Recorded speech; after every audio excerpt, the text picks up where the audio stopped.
Imagine if politicians could choose their voters, instead of voters choosing politicians. Well, some people say that is exactly what's going on in South Carolina. Today, we are talking about gerrymandering, one of those political words that sounds complicated, but it's actually simple once you break it down. Gerrymandering is when voting district maps are drawn in the way that helps one political party win more elections. Basically, move some voters here, move some voters there, and suddenly elections become much less competitive. Simple example. Imagine 10 voters, 5 red, 5 blue. Normally elections would be close. But if you redraw districts carefully, one side can suddenly win more seats. Critics say gerrymandering creates several problems. Politicians become less accountable. Elections become less competitive. Voters feel ignored, and extreme politics gets rewarded. Because when politicians know their district is safe, they stop worrying about convincing regular voters. At that point, some elections start feeling less like democracy and more like pre-ordering the winner. Critics also point out something else.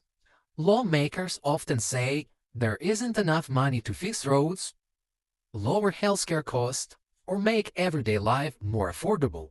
But somehow, there always seems to be enough time and money for redrawing political maps. At this point, district lines might get updated more efficiently than some potholes. South Carolina has been in a major gerrymandering fight for years. After 2020 census, lawmakers redrew congressional districts.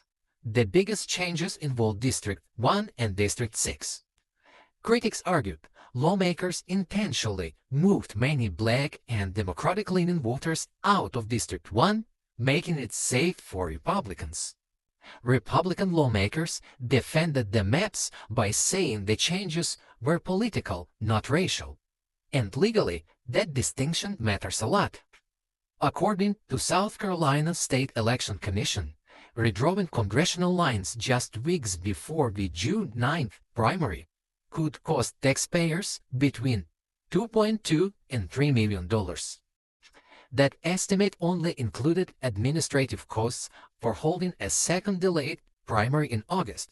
It did not include county election expenses or possible legal costs. The fight eventually reached United States Supreme Court. The court says challengers failed to prove race was the main reason for district changes. Lawmakers argued the changes were based on politics instead. And here is where things get complicated. The court basically said partisan gerrymandering and racial gerrymandering are different things, which sounds simple until politics and race overlap heavily in real life. Critics say this creates a loophole, because lawmakers can say we were not targeting race, just politics. And even if you don't follow politics closely, this still affects who represents you, what laws pass, and whether elections are actually competitive. At this point, district maps looks less like communities and more like someone dropped spaghetti on a state map. So, in the end, this debate is about more than maps. It's about political powers, taxpayer money, about whether voters choose politicians or politicians choose their voters. What do you think? Should politicians draw voting maps, or should independent groups handle it instead? Let me know in the comments. That's it for today.